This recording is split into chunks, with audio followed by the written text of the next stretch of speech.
Alors là, on va passer sur un autre pan de la cérémonie.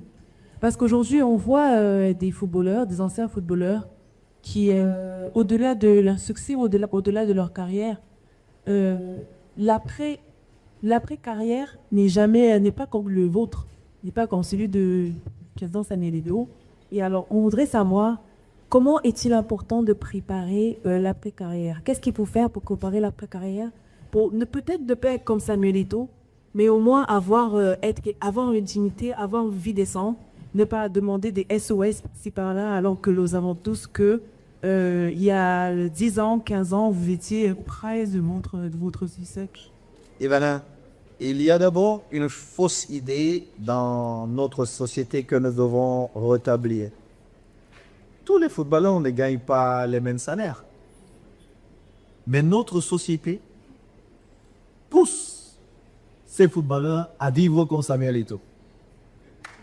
Vous faites problème. Et si vous n'avez pas la force de caractère de comprendre que vous n'avez pas les mêmes revenus que quelqu'un d'autre, alors 15 ans plus tard, vous aurez des problèmes que vous aurez dû éviter aujourd'hui. Tout ce que vous voyez là, c'est pas là. Il y a des gens qui ont bien gagné leur vie, mais il y a d'autres qui ont été des bons footballeurs, mais qui n'ont pas gagné leur vie peut-être comme on aurait voulu, et qui n'ont pas su anticiper en comprenant que non, c'est pas parce que nous avons la société, la pression de nos sociétés et surtout de nos familles. Parce que les premiers coupables sont les familles. Ou dès qu'on vous a vu à l'équipe nationale, ou de l'autre côté, vous avez déjà la pression de toute la famille. Vous êtes devenu une banque. Jusqu'au jour où vous ne pouvez plus aider ces familles. Et ce sont les premiers qui vont vous pointer du doigt, qui vont dire, ah ben lui, quand il avait l'argent, on ne respirait même pas ici. Quand on disait le repas à midi, il se pointait à 15 heures. Donc, il est important d'anticiper et de savoir vivre avec ce qu'on a. C'est très important, Ivana. Très, très important. Mais notre société aussi devrait comprendre que tout le monde n'est pas Mbappé. Tout le monde n'est pas Samuel Eto'o. Et l'accepter. Parce qu'il y a beaucoup trop de pression dans notre société où on pousse des jeunes garçons, des jeunes filles qui commencent juste leur carrière ou qui ont une certaine carrière à vouloir vivre au-dessus de leurs moyens. Et c'est ça la difficulté. Mais j'ai lu une grande équipe. Vous êtes, on va dire, le père, le frère, le grand frère, le père de Bojo. Parce qu'au-delà d'être président de la TECAPSI, ils avaient été à leur place. Aujourd'hui, comment vous les conseillez dans les vestiaires? Vous leur dites quoi pour qu'ils ne fassent pas de faux pas, pour qu'ils ne fassent pas de dépenses inutiles et pour justement prévenir cette après-carrière? Ivana, déjà, on me fait le reproche d'entrer dans le dessin. Donc, que ma présence dérange dans le dessin. Ce qui est un faux débat, ce qui est juste aberrant dans un monde normal. Mais vous trouvez quand même des gens qui écrivent tous les jours.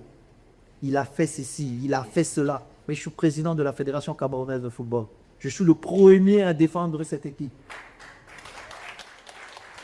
Parce que c'est ma responsabilité. Au-delà de l'amour que j'ai pour notre pays, mon job est de protéger cette équipe, de savoir, de contrôler de bout en bout ce qui se passe pour mieux gérer. Parce que j'ai cette équipe dans mon cahier de charge.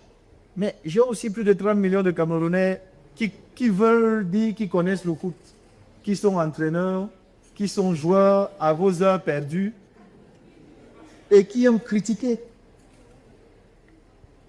Mais, pour moi, je ne veux pas être quelqu'un d'âme encombrante. Je veux être un élite qui a fait ce parcours, qui connaît ce parcours. Les échecs, les victoires, et qui peut être un bon conseiller pour les autres. J'ai fait des erreurs quand je jouais, ça c'est évident, que je ne souhaiterais pas que les autres commettent. Mais, à la fin de la journée, je souhaite juste que cette équipe ait les valeurs que nous voulons retrouver dans notre société. Discipline, travail, respect. C'est tout, je ne demande rien d'autre. On n'a pas fait un miracle en 10 jours pour avoir l'équipe que nous avons eue pendant la Coupe d'Afrique. Nous n'avons pas gagné le grand trophée. Mais nous avons gagné le trophée que tous les Camerounais venaient. Parce que même ceux qui veulent se condamner et dire « Je n'apprécie pas Samuel Eto'o, je ne partage pas ses idées », moi, je reste fidèle. On m'envoyait tout. On dit « Oh, c'est pas possible. Comment il peut dire ça aujourd'hui sur toi ?» Ils étaient fiers de cette équipe. Et c'est ce que nous voulons. Je ne souhaite pas que tout le monde m'aime. Je ne souhaite même pas que tout le monde m'apprécie. En tout cas, vous avez été remarquable. Vos Ces lions l'ont été. Les Lions, oui, boum. Les Lions l'ont été. Je n'ai pas joué. J'ai donné des grilles.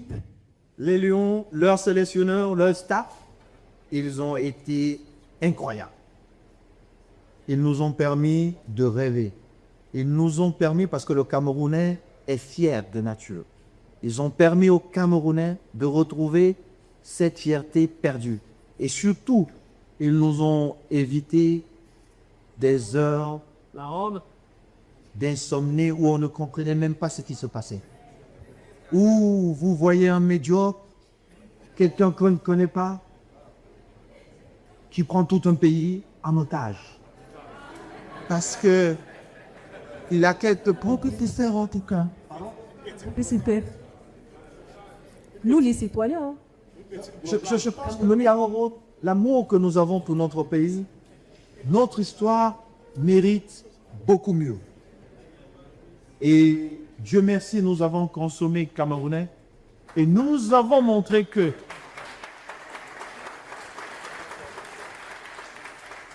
les Camerounais ont beaucoup de talent. Ils ont juste besoin d'une chose, c'est quoi? L'opportunité. Et ce que le sélectionneur Pagou a réussi à faire avec son go, lui, après sa nomination qui avait été affectée avec une vitesse incroyable d'un service à un autre, puis ce service l'a affecté à Salah Poupé. Comme pour dire que Salah Poupé, qui est au Cameroun, c'est là-bas où on doit envoyer des gens qui veulent juste travailler. Je ne sais pas si vous comprenez le message renvoyé dans notre société. Et vous voyez des jeunes qui prennent leur temps à vouloir dire « Non, mais Samuel Eto'o est mauvais. » Non, non, non, non. Ils le font parce qu'ils émargent dans un ministère. Et c'est égoïste. Si vous aimez notre pays et vous voulez construire notre pays, de toute façon, c'est votre devoir. C'est notre devoir. Même notre chef, le président Biya, il dit toujours la jeunesse. La jeunesse. C'est nous qui construisons ce pays. C'est nous qui allons construire ce pays. C'est nous qui allons écrire l'histoire de notre pays. Et ce que le sélectionneur Pagou a fait, j'espère vraiment que nos leaders pour une fois, comprendront, au-delà de la politique, au-delà des intérêts des poches, ils se diront, nous avons des Camerounais qui sont là, qui sont compétents. Et nous devons les offrir l'opportunité de s'exprimer. Le sélectionneur Pagou, il ne nous coûte pas beaucoup d'argent, hein, par rapport à tout ce qu'il a fait. Même la dernière fois, quand j'ai renouvelé son contrat, il m'a dit, mais président, c'est beaucoup. Vous vous imaginez? Pourtant, ce qu'il a réussi à remettre dans nos cœurs, cet espoir, cette fierté d'être Camerounais est incroyable.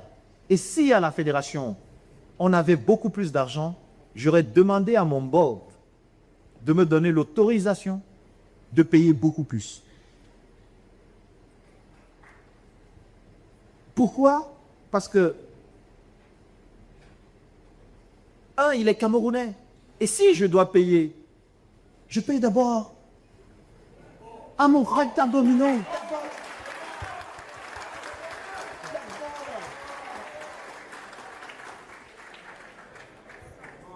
Parce que si un médiocre peut toucher, mais oui.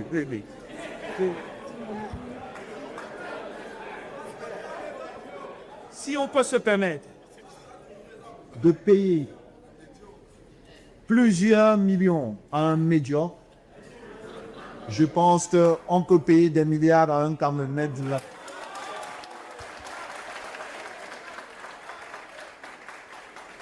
Alors, Monsieur le Président, vous êtes très drôle. Non, j'ai dit la vérité. Oui, vous êtes surtout ma façon de m'exprimer parfois. On se dit, c'est un parvenu, il est très aucun, mais je dis ce que la majorité pense. Vous dites tout haut. Et je le dis parce que je l'ai gagné. Je n'ai pas de problème de respect. Je n'ai pas de problème, je ne suis pas un complexé. Je n'ai pas peur d'affronter les choses. Je respecte les uns et les autres. Mais je n'accepte pas qu'on dise que parce que nous sommes Camerounais, nous sommes médiocres. Parce que je ne suis pas médiocre. Parce que je ne pense pas que les Camerounais victoire.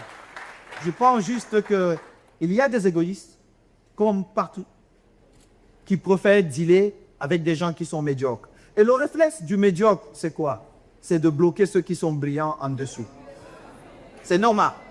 Et ça, je ne peux pas l'accepter. Alors, nous comprenons de ces présidents que vous dites tout haut ce que beaucoup de personnes pensent tout bas. C'est ça? On va dire que oui.